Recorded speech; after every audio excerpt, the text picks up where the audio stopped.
Sir, पहला जो प्रश्न है वो नाटो को लेकर ही है। नाटो प्रमुख ने कहा है कि नेताओं ने यूक्रेन को समूह में शामिल करने के लिए कोई समय सीमा तय नहीं की है। इस रुख से जेलेंस्की नाराज हैं। इसके अलावा स्वीडन के नाटो में प्रवेश को तुर्की की मंजूरी मिल गई है। हालांकि तुर्की के यूरोपियन यूनियन में प्रवेश की खिलाफत जारी है। इस सबको कैसे देखते हैं आप? और एक और आज जो खबर है कि रूस के राष्ट्रपति व्लादिमीर पुतिन ने कहा है कि जिस तरह से जेलेंस्की और यूक्रेन को लेकर गतिविधियां चल रही हैं, लगता है कि हम एक और विश्व युद्ध के करीब जा रहे हैं। नीरज जी, अगर आप देखें, नाटो की बात कर रहे हैं, पूरे समिट में अगर देखें, नाटो समिट सबसे जितने शक्तिशाली देश हैं उनका है समिट है जी। और बाकी भी इन्होंने हेड ऑफ स्टेट्स को बुलाया था। 29 करीब वहाँ मौजूद थे जी। लेकिन निकला क्या है, हुआ क्या है, डिस्कशन क्या हुआ है जी। पूरे नाटो में, और या इससे पहले की डिस्कशन अभी का क्या हुआ, आप देखिए 1949 में बना था नाटो जी। और जो बना था तो इसी में आया था कि भाई रूस के अगेंस्ट ही, उस समय यूएसएसआर था जी, उसके अगेंस्ट बना था कि भाई ये जो इनकी आइडियोलॉजी है, जो रूल बेस्ड लॉ है, उसको लागू करने के लिए, बाकी चीज़ों के लिए इन्होंने 1949 से लेके शुरू किया, बनाया जी। और हुआ क्या, जो ही नाटो बना उसके बाद कोल्ड वॉर बढ़ता ही गया जी। उधर नाटो था, इधर वार्सा पैक्ट था जी।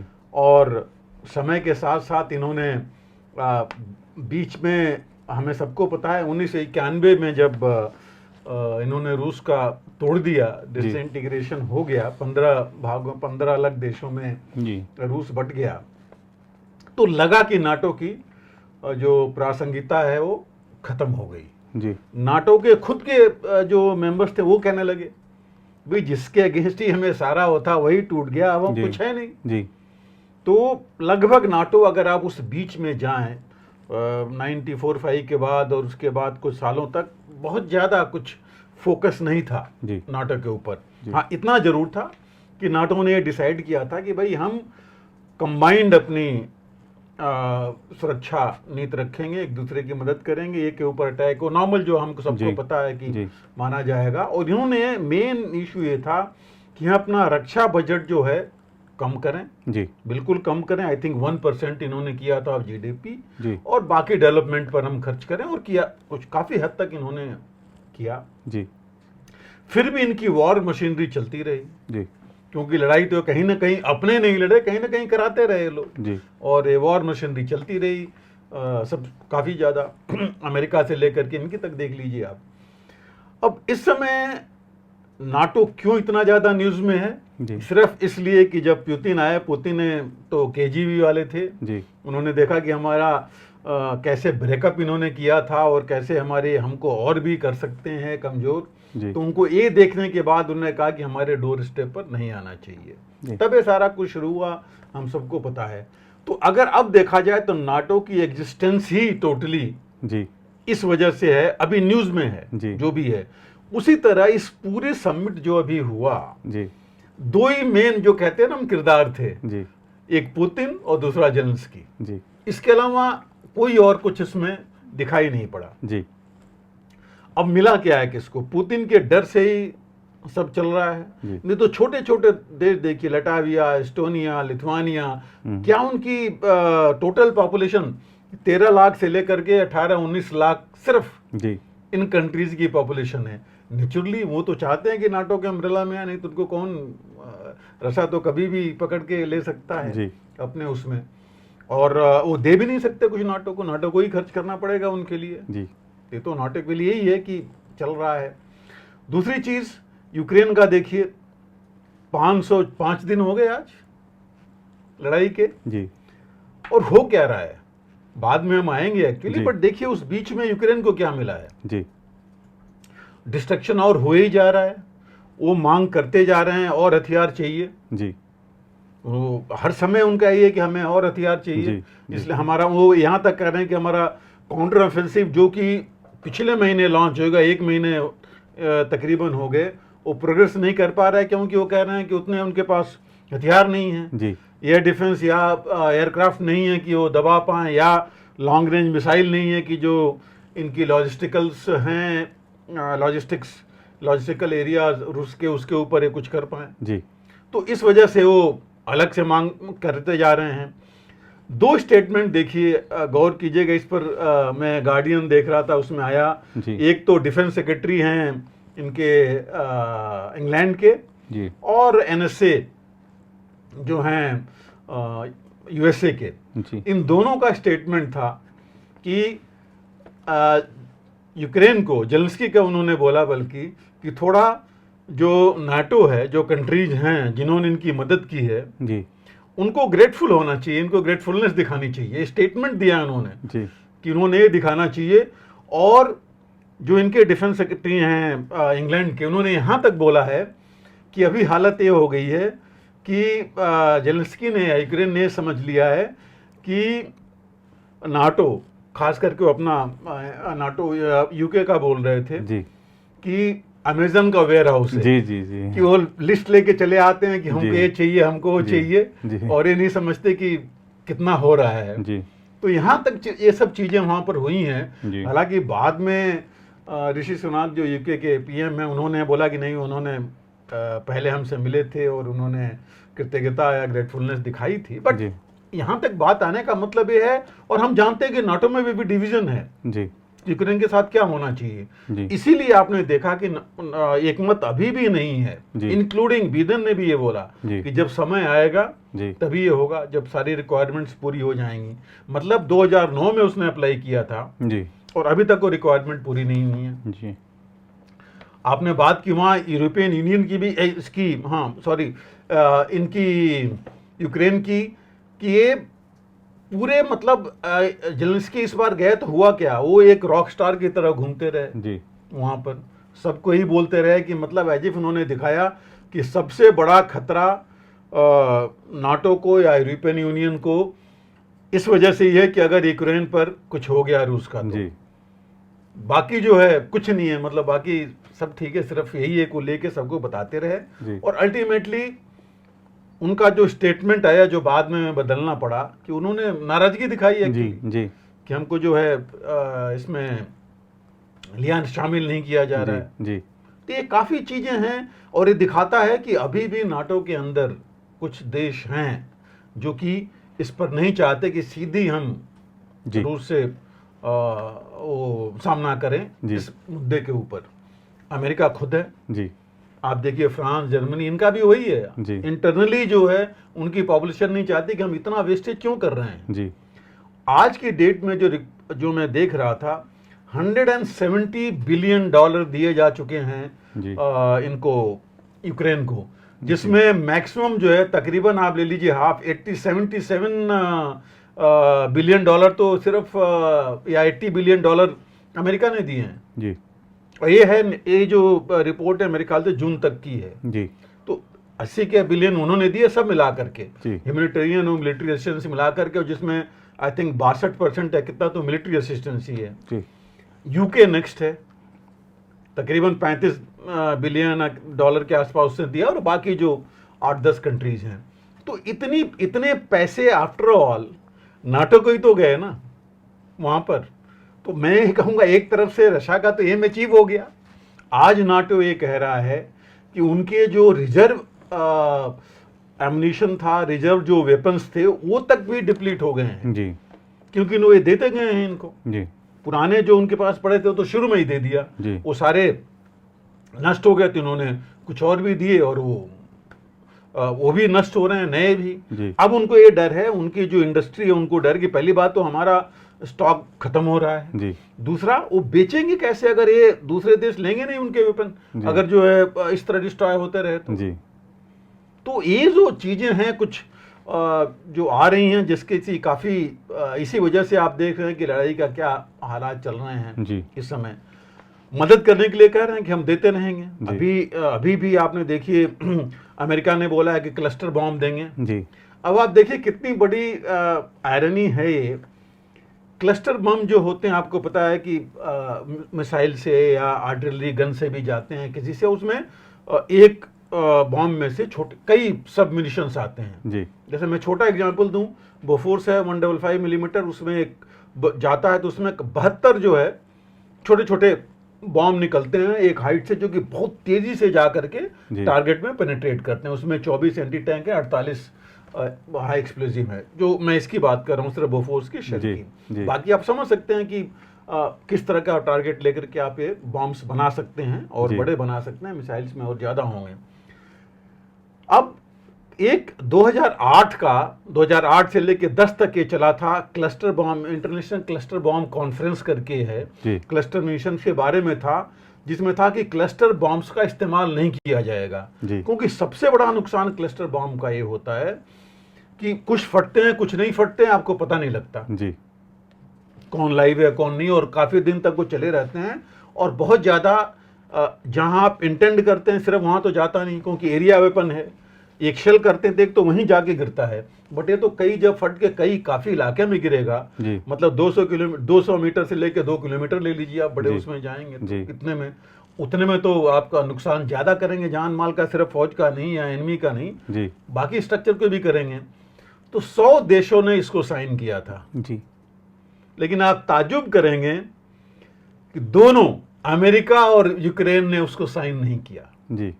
2008 में सिग्नेचर कंपनी शुरू हुआ था, 2010 तक 100 देशों ने किया, लेकिन इन दोनों ने नहीं किया, और इसीलिए ने आपने देखा कि इनकी बहुत ज्यादा मांग थी और अब बिडेन ने बोला कि देना चाहिए। हालांकि अभी ये भी नहीं कि ट्रांसफर होगा, जब तक आएंगे जी।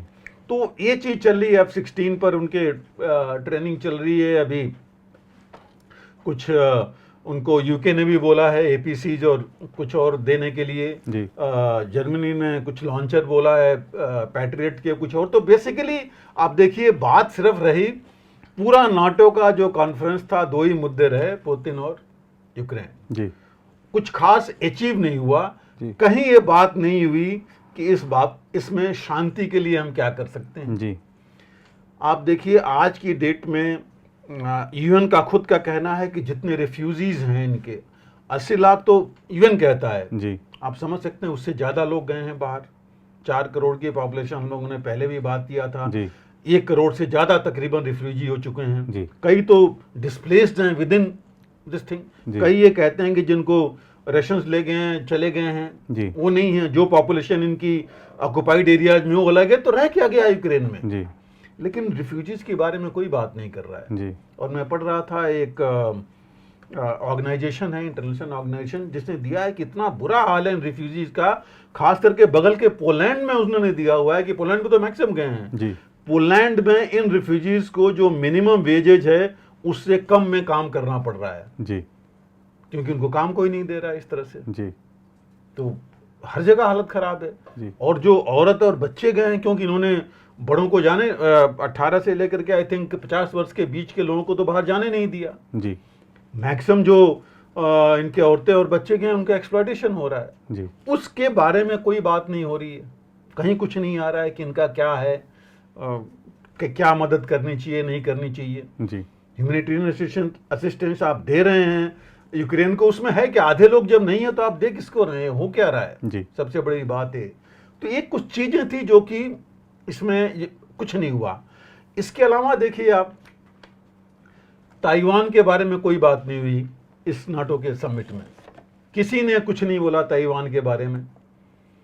दूसरी चीज जो हुई, एक बार पहले हम लोगों ने बात की थी जिसमें था कि आपने क्वेश्चन वो किया था कि भाई नाटो का ऑफिस जापान में खुलने वाला है जी, काफी चल रहा था कि वहां खुलेगा जी। उसकी भी बारे में बात नहीं हुई जी, क्योंकि नाटो में ही एक राय नहीं है जी। वो लोग कह रहे हैं कि अगर आप ये करेंगे तो आप तो, जैसे रूस कहता है कि नाटो हमारे दरवाजे पर आ गया, वैसे चीन बोलेगा, तो एक चीज चीन का भी डर वहां पर छाया रहा जी, जहां पर इन्होंने इसकी कोई बात ही नहीं हुई, जो ये पहले डिसाइड कर चुके हैं जी। तो एक्चुअली देखा जाए तो कुछ खास अचीव नहीं हुआ इस नाटो समिट में जी, कि जो दुनिया को लगे या किसी को भी लगे कि ये कुछ सार्थक हुआ किसी चीज के लिए, चाहे इनके खुद के लिए जी, या यूक्रेन के लिए, यूक्रेन के लोगों के लिए जी। एक सिर्फ 2 लोगों के लिए था, पुतिन जेलेंस्की के लिए, और मैं ये कहूंगा थोड़ा सा देखिए चीन का डर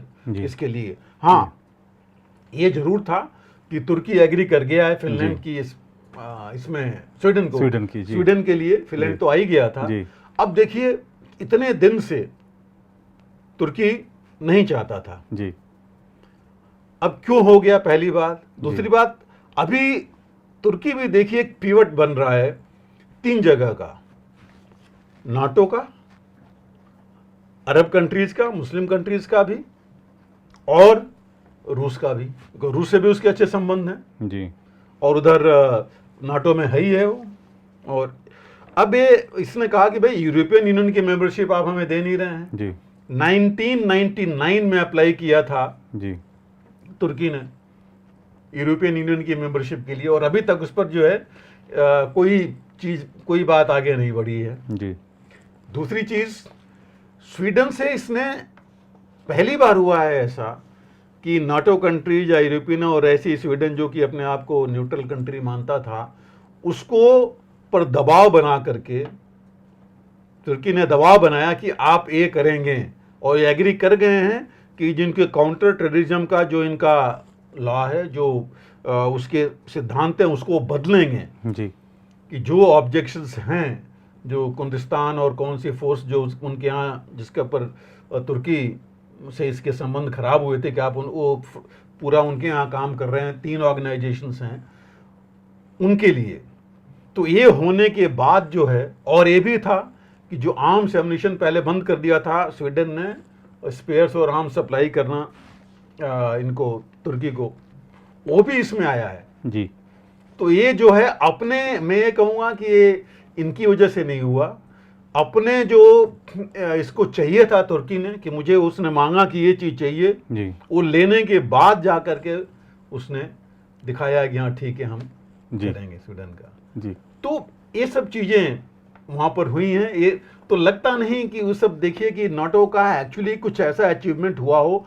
और नाटो अगर इतना वर्ल्ड का ऑर्गेनाइजेशन, सारे वर्ल्ड के इतने बड़े कंट्रीज हैं, तो उन्होंने तो वर्ल्ड के लिए कुछ करना चाहिए। अफ्रीका में देखिए क्या हालत है जी। कितनी वहाँ पर भी इंटरनल डिस्टर्बेंस है, लड़ाई चल रही है, भुखमरी है, वहाँ लोगों के लिए चीज़ें नहीं है, उस पर कोई बात नहीं हुई। जी। ग्रेन डील, जिसकी वजह से ग्रेन और फर्टिलाइजर डील जो कि यूक्रेन और रशिया का रूस कह रहा है बंद कर देंगे, उस बारे में कुछ हुआ नहीं कि दुनिया के लिए क्या कैसे होगा। जी।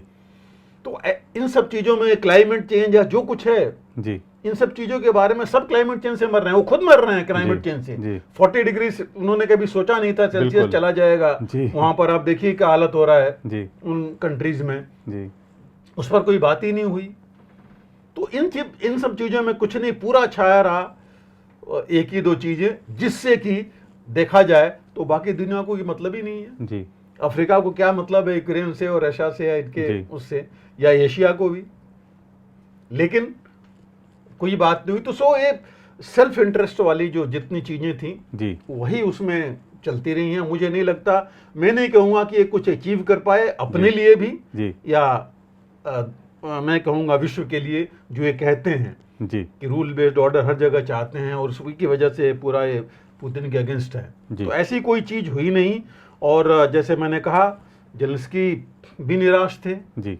पुतिन ने अलग धमकी दे डाली है कि अगर उसी बीच में G7 भी उसी में है, उन्होंने बोला कि और मदद करेंगे और एक सिक्योरिटी इंफ्रास्ट्रक्चर उन्होंने बोला है कि बनाएंगे प्रोटोकॉल यूक्रेन के लिए जी। पुतिन ने बोला कि अगर वो हुआ तो और ज़्यादा विनाशकारी युद्ध होगा और युद्ध खत्म नहीं होगा, जितने एड देते जाएंगे।